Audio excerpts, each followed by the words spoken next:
Ipinahayag na nga ni Azuelo sa media na walang kasalanan talaga si Dato Raman at isa itong inosenteng tao. Ginawa lamang si Dato Raman na fall guy ng sindikato habang sina General Carillo masaya naman sila dahil umaayon ang lahat sa plano. Ang akala nilang lahat tahimik na ang bansa. Pero hindi nila alam na may malaking pasabog sila gaganapin ngayong darating na investment deal. Ngunit sina Jalil at Marcos, nakakaramdam na nga sila na may mali. Masyadong madali. Masyadong malinis. Lahat ng gusto nilang marinig at malaman, sinabi ng dalawang traidor na pulis. Parang plakado ang lahat. Walang butas. Parang may script na sinusunod. Kaya napatanong nito si Jalil, hindi kaya sit up lang ito. Nagtanong naman si Marcos pero kung sino at pareho pa sila ng kutob. Pero wala pa silang pruwebas sa ngayon at ang kanilang kutob ay si General Carillo.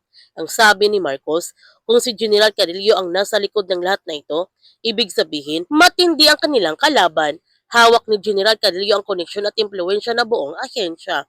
Ang sabi ni Jalil na matalino si General Carillo. Kung gusto niya, kaya niyang paikutin silang lahat. Ang sabi ni Marcos na kailangan nilang malaman ang mga kahinaan ni General Carillo. Para magawa nila ito, kailangan malaman nila kung sino talaga mga kasabwat nito. May kutob naman si Jalil na si Lara at minamanmanan niya ito. Habang si Marcos, matagal na niyang pinagmamasdan ang mga galaw ni Lara. Hindi niya ito lubusang pinaghinalaan dahil magkaibigan sila. Ipinaalam naman ni Marcos kay Azuelo ang kanilang hinala ni Espina o Jalil na fall guy lang ang dalawang pulis at ang likod ng lahat na ito ay si General Carillo. Nagalit naman si Azuelo sa mga pinagsasabi ni Marcos at walang dapat makakaalam sa hinala ni Marcos dahil siguradong matatanggal ito sa serbisyo. Hindi naman naniniwala si Azuelo na si General Carillo ang pulot dulo ng lahat ng kaguluhang ito dahil si General Carillo ang bumubuo ng SID kaya malaking imposible ito. Naninindigan talaga si Marcos na si General Carillo talaga ang mastermind ng sindikato kaya silang paikutin ito dahil makapangyarihan itong tao. Ngunit maniniwala lamang si Azuelo kapag may matibay na ebidensya si Marcos laban kay General Carillo. Pero sa ngayon, ang dalawang pulis muna ang suspect nila. Nagtanong ang press kay General Villanueva paano niya masisiguro sa kanila at sa publiko na kontrolado nila pa rin ang seguridad ng bansa. Ang sagot ni General Villanueva, muli silang nagsisimula ngayon kasama na panginunumbalik nila na nagtiwala ng publiko sa India. Masaya niyang ibinalita sa kanila na wala na silang kailangan ipangamba. Tuloy na ang kanilang Japanese investment deal sa mga susunod na araw. Asahan nila ang mas pinaigting na police visibility sa buong Metro Maynila. Gagawin nila ito para tuluyan na mapuksa ang mga natitirang kriminal at para mararamdaman ng mga mamayan na ligtas sila sa kanilang komunidad dahil nandito pa rin ang Inlia, handang magsilbi, handang magprotekta. Gayunpaman, ipinalam ni Marcos kay Jalil na hindi naniniwala si Azuelo sa kanyang mga sinasabi. Nagtanong naman ito si Usman kung para saan. Sinabi naman ni Jalil na mahinala sila ni Marcos na sina Yulo at Valdez isa lang yung sa mga plano ng sindikato. Ang sabi ni Marcos at mismong si General Carillo ang nasa likod ng lahat ng ito. Pero wala pang sulit na pruwebas sa ngayon. Ang sabi ni Usman, mabigat ito.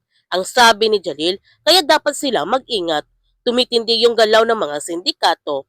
Ang sabi ni Marcos na lalo na ngayon na ang tingin ng publiko, malinis na ang Inlia. Siguradong may binabalak ang mga ito na mas malaki. Ang sabi ni Usman, nang ibig sabihin, hindi pa talaga tapos ang problema. Pinagalitan naman ni Lara si Felix kung bakit niya pinakidnap si Jamila Abubakar. Ang sabi ni Felix na gusto lamang niya gamitin si Jamila para makalabas sa lungga si Jalil. Tapos itong si Marcos biglang dumating. Dinabulyaso. Galit na sinabihan ni Lara si Felix na hindi siya nag-iingat. Nagdududa na nga sa kanila si Marcos, lalo pa niyang ginugulo. Madidiscover sila sa mga pinagagawa niya. Itigil na niya ang obsession niya kay Jalil. Sinabihan ni Felix si Lara, baka nakakalimutan niya, siyang unang obsessed kay Dato Raman. Ang galit na sabi ni Lara, matatama ba nun yung ginagawa niya ngayon? Sabi ng kanyang ama, kunti na lang magtatagumpay na sila. Hindi ngayon ang oras para maging pasaway.